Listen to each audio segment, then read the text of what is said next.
نحمدہ و نصلی علی رسول الکریم اما بعد فاعوذ باللہ من الشیطان الرجیم بسم اللہ الرحمن الرحیم۔ جیسا کہ آپ کے علم میں ہے کہ الحمدللہ ہم نے ایک تسلسل شروع کیا ہوا ہے، روزانہ کی ترتیب بھی ہے، اور بہت سارے احباب بہت سارے لوگوں کی فرمائش پر آج کچھ اعمال بتانے کا موقع بھی ملا، اور بہت سارے لوگوں نے یہ ڈیمانڈ بھی کی کہ ہمیں رزق کے حوالے سے کچھ بتایا جائے۔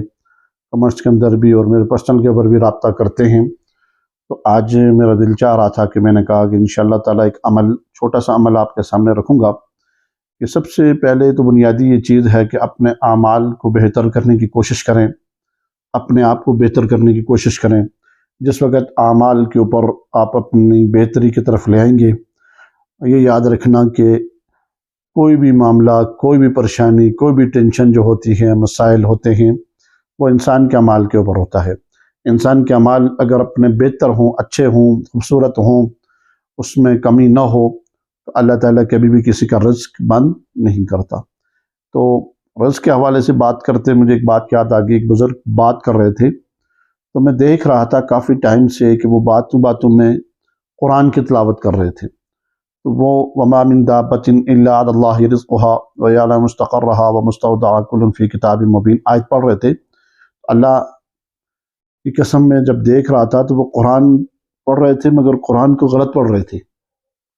کیسے کہ وَمَا مِن دَابَّةٍ إِلَّا عَلَى رِزْقُهَا، مطلب اس ترتیب کے اوپر پڑھ رہے تھے، تو پھر بھی اللہ تعالیٰ ان کے بولنے کے اندر اتنی تاثیر رکھی تھی کہ میں سوچ رہا تھا کہ دیکھیں کہ غلط بھی پڑھتے ہیں، مگر پھر بھی اللہ تعالیٰ ان کے زبان کے اندر اللہ تعالیٰ نے کتنی تاثیر رکھی ہوئی ہے۔ کیا ہے کہ صرف اس کا کلام پڑھ رہے ہیں، اس کو یاد کر رہے ہیں۔ تو بات یہ ہے کہ جس وقت اللہ تعالیٰ کو یاد کرنا چاہیں تو یہ چیز آپ ذہن کے اندر بٹھا لیں، اپنے دل دماغ کے اندر بٹھا لیں کہ ہم نے جس وقت اللہ کو یاد کرنا تو دل سے یاد کرنا ہے۔ یہ قلب ہے، یہ دل ہے، دل سے رجحان کے ساتھ، توجہ کے ساتھ مانگا جائے، پڑھا جائے، تو میں کہتا ہوں وہ کبھی بھی رد نہیں جاتا۔ کیوں؟ ہمارے پڑھنے میں کمزوری ہو سکتی ہے، اللہ کے دینے میں کمزوری کبھی بھی نہیں ہو سکتی۔ ایک بات تو یہ ذہن میں رکھیں۔ دوسری بات، فجر کی نماز کا جو وظیفہ ہے، یہ عمل ہے۔ کیا ہے کہ فجر کے ٹائم برکتیں اور رحمت ہوتی ہیں جس وقت ہم سوئے ہوتے ہیں۔ اکثر میں نے لوگوں کو دیکھا کہ اکثر وہ لوگ آرام کر رہے ہوتے ہیں فجر کے ٹائم۔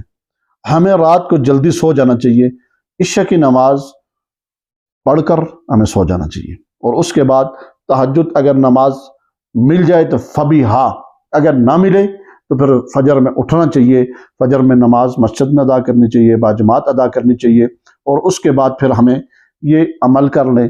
اتنا ہی خالص اور اتنا ہی بہترین عمل ہے، ویسے بھی چھوٹا سا عمل ہے، اور عمل اللہ کے پیارے نبی صلی اللہ علیہ وسلم نے فرمایا کہ کم ہو، دائمی ہو، تھوڑا ہو، اور ہمیشہ کے لیے ہو، اس میں بھی برکتیں، رحمتیں اللہ تعالیٰ کی طرف سے ہوتی ہیں۔ تو وہ عمل کیا ہے؟ سورہ اخلاص ہے۔ اس کو پڑھنا کیسے ہے؟ اس کے پڑھنے کا طریقہ کار ایک بنا لیں کہ فجر کی نماز کے پڑھنے کے بعد پھر ایک الگ کمرے میں بیٹھ کر قبلہ رخ ہو کر اپنا بالکل پورا جو جسم ہے، پورا جس طرح نماز میں پڑھتے ہیں، قبلہ رخ بیٹھ کر جائے نماز کے اوپر بھی بیٹھ سکتے ہیں۔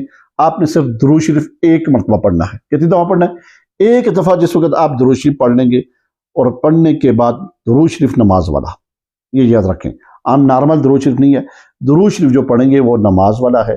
اس کے بعد پھر اعوذ باللہ من الشیطان الرجیم آپ نے پڑھنا ہے۔ کتنی دفعہ؟ 3 دفعہ پڑھنا ہے۔ کتنی دفعہ پڑھنا ہے؟ اعوذ باللہ من الشیطان الرجیم پڑھ کے سورہ اخلاص پڑھنی ہے۔ کتنی دفعہ؟ آپ نے اس کو 10 دفعہ پڑھنا ہے۔ اور جس وقت پڑھنا شروع کریں، آپ اس کا ترجمہ دیکھ لیں، آپ اس کی تفسیر دیکھ لیں، ٹھیک ہے؟ اور اگر وہ بھی نہیں دیکھ سکتے تو الفاظ کو دیکھ لیں۔ قل هو اللہ احد اللہ الصمد لم یلد ولم یولد ولم یکن لہ کفوا احد۔ اس کے اندر آپ تھوڑی سی توجہ رکھیں، دھیان رکھیں، ہر چیز اللہ نے اس میں رکھی ہے۔ صرف کیا ہے کہ پڑھنے کا طریقہ کار اس کا، یہ بہت سارے بزرگوں نے، بہت سارے میں نے جن بزرگوں سے سنا ہے، اور بہت مجرب عمل ہے، فائدے والا عمل ہے، ہمیں اس کو کرنا چاہیے، اور اس عمل کو ہمیشہ کے لیے اپنی زندگی میں لانا چاہیے۔ چھوٹا سا عمل ہے، اتنا بڑا عمل بھی نہیں ہے۔ 10 دفعہ سورہ اخلاص پڑھنے میں کتنا ٹائم لگتا ہے؟ زیادہ سے زیادہ بہت ہی اگر کم ٹائم والا ہو اس کا بھی 2 منٹ 3 منٹ 5 منٹ 10 منٹ لگا لیں، حد کر کے بہت زیادہ کہ ٹائم لگے 10 منٹ ہے، ویسے تو 2 سے 3 منٹ کا یہ عمل ہے۔ انشاءاللہ تعالیٰ آپ روزانہ کریں، پھر دیکھ لیں کہ آپ کے گھر کے اندر کتنی برکتیں، رحمتیں، رزق کے حوالے سے معاشی تنگی پریشانی کیسے دور ہوتی ہے۔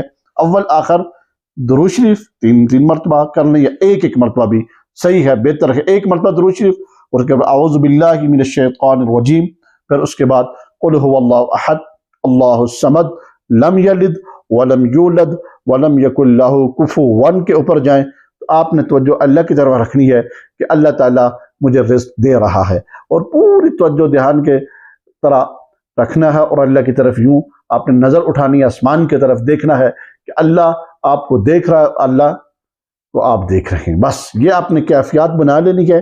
پھر انشاءاللہ دیکھ لیں کہ رزق کے کیسے دروازے کھولتے ہیں، اور میں کہتا ہوں دروازے ٹوٹ جائیں گے، رزق کے ٹوٹ کے آپ کے گھر آنا شروع ہو جائیں گے، معاشی پریشانیاں تنگیاں بالکل ختم ہو جائیں گی۔ کیا ہے کہ عمل ایک دفعہ کر کے دیکھ لیں، آپ نے یہ عمل کتنے دن کرنا ہے، ویسے تو آپ ہمیشہ کے لیے کریں، ہمیشہ کے لیے، میری تو ویسے مشورہ بھی ہے، رائے بھی ہے، ہمیشہ کے لیے کریں، مگر کیا ہے 7 دن کر کے دیکھیں کہ اللہ تعالیٰ کیسے رزق کھولتا ہے۔ 7 دن کے بعد آپ کے رزق کے معاملات کھلنا شروع ہو جائیں خود بخود، اور 7 دنوں کے درمیان میں اس کی کیفیات ظاہر ہونا شروع ہو جائیں گی۔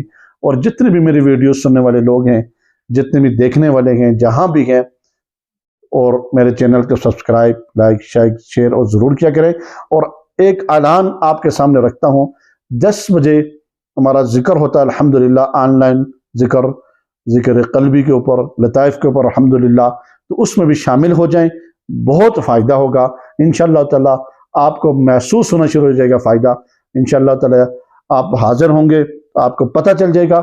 میں اپنی بات اسی بات کے اوپر ختم کرتا ہوں، وآخر دعوانا ان الحمدللہ رب العالمین۔